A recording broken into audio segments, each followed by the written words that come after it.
We turn now to a discussion of electronic properties in 0 and 1 dimensional nanostructures.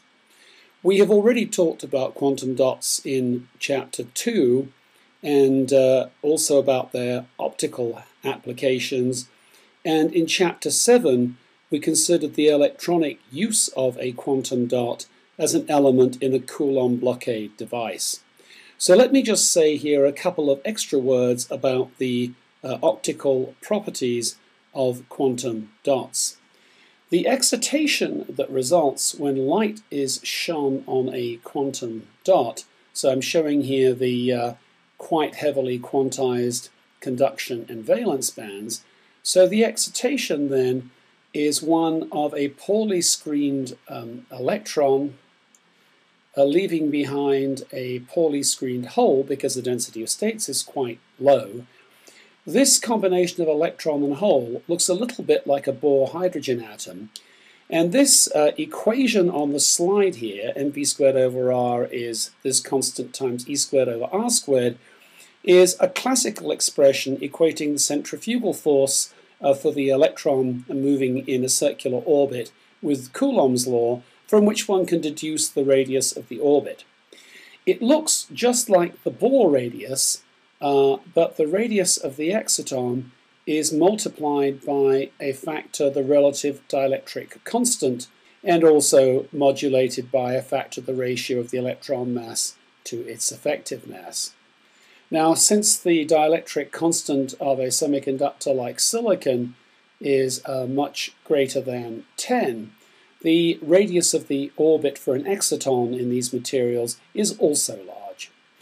I've also put on the bottom of the slide here a formula for the alteration in the intrinsic band gap delta E0 of the semiconductor owing to making it small. So this is the 1 over radius squared formula that we deduced in Chapter 2, only here more precisely stated in terms of the effective masses of the carriers. And then here a correction for Coulomb interactions between the electrons in the quantum dot. Let me turn now to a very interesting structure that is not really a one-dimensional conductor at all, which is the carbon nanotube. Nanotubes are absolutely remarkable in that a simple process of chemical vapor deposition of carbon onto a small catalyst particle can grow a tube of perhaps 2 nanometers diameter 4 centimeters across a silicon wafer. Their electronic properties, though, come from them being really not, strictly speaking, one-dimensional at all, but having a very interesting geometry. You may recall from our discussion in Chapter 8 that a truly one-dimensional material really isn't a conductor in the sense of having a Fermi surface, but rather might be a Luttinger liquid. Carbon nanotubes can be thought of as being made from graphite sheets that are folded around to form a tube. So if you were to look along the edges of the benzene rings that form the sheet, and imagine folding the sheet around now so that this benzene ring touches back onto this one, and so on, you would then describe this sheet as having a wrapping vector. That's the vector illustrated on this slide here, that lies entirely in the along the x coordinate. So let's put y, x. The wrapping vector for connecting this benzene ring directly back onto this one then lies purely in x. However, you could imagine wrapping this around with a twist, so now you move the benzene ring back up one to complete the structure. So it's now here, and you can see this wrapping vector now lies at some angle in the xy plane. It turns out that this wrapping vector plays a very important role in determining the properties of the carbon nanotube. In order to understand the electronic properties of carbon nanotubes, one needs to step back a little bit and talk about the electronic properties of an infinite graphene sheet. Now, a benzene molecule by itself has a very large HOMO-LUMO gap. But as you place benzene molecules into a graphene sheet, making an ever larger box for the electron to sit in, the gap narrows. It turns out, though, that the gap only actually becomes zero at certain high symmetry points in the Brillouin zone. And so I am illustrating this here. So it's a hexagonal Brillouin zone for a hexagonal real space lattice. And it turns out that the wave vectors that lie in these high symmetry directions here at the vertices of the reciprocal lattice now correspond to regions, the conduction band, and it just contacts the top of the valence band. And so electrons with wave vectors along these special directions will have metallic conduction. However, to make a carbon nanotube, the graphene sheet is folded around into a circle.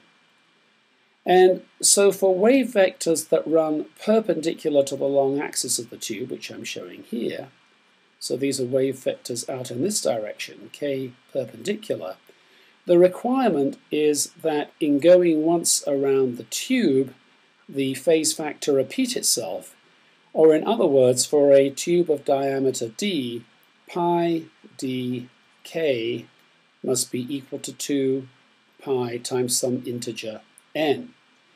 So this is one constraint on the wave vector. Here is a second constraint on the wave vector, that it lie in these special conditions. So one can think of these conditions on the quantization of k perpendicular as representing the spaces between these red lines. Only when a red line cuts through these points in reciprocal space will the condition of quantization around the outside of the tube be precisely matched with the condition that the wave vector lie along one of these high symmetry directions in reciprocal space. The combination of these two states then leads to a set of constraints on the values of the wrapping vector that can give a metallic tube.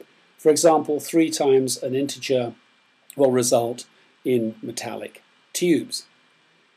As a consequence of this, if one makes carbon nanotubes with random chiralities, about 1/3 of them are metallic and 2/3 of them are semiconducting. However, these semiconducting tubes, which now have a gap because of the fact that they lie off this point where the gap is 0, can be used to make transistors. And this is an illustration here, it's an AFM image, of a carbon nanotube lying across 2 gold electrodes. So by controlling the potential of a backgate here, one can make a field effect transistor.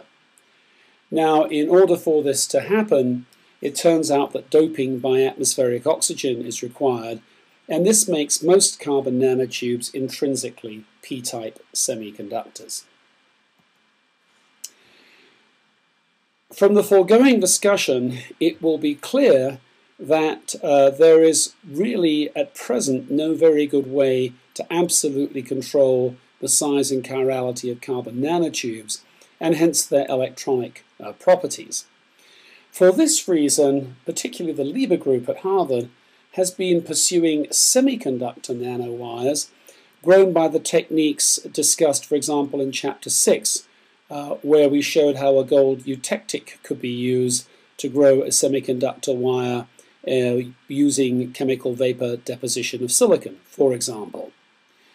Now, with the right choice of materials, so here is shown a nanowire made of gallium doped either with phosphorus or arsenic, it becomes possible then to dope selectively either N-type or P-type, and by changing the doping during chemical vapor deposition, so these colored plots here are elemental analysis done by energy dispersive X-ray analysis on a scanning electron microscope, show the transition from P-type to N-type in a wire.